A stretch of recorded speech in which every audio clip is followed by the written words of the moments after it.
In this video, you are watching children learning simple meditation techniques that not only makes them aware of how their mind wanders everywhere, but also how to bring it back in the present moment and increase their focus and concentration.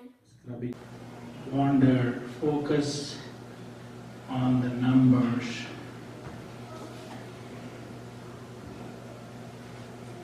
See them clearly in the mind's eye.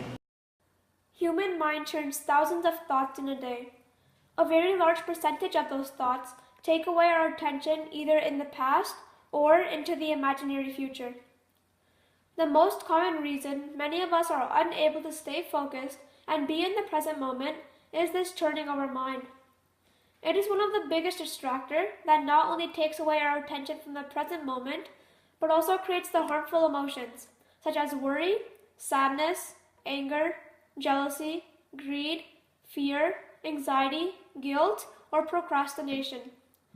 These emotions in turn manifest as diseases or stress in our body.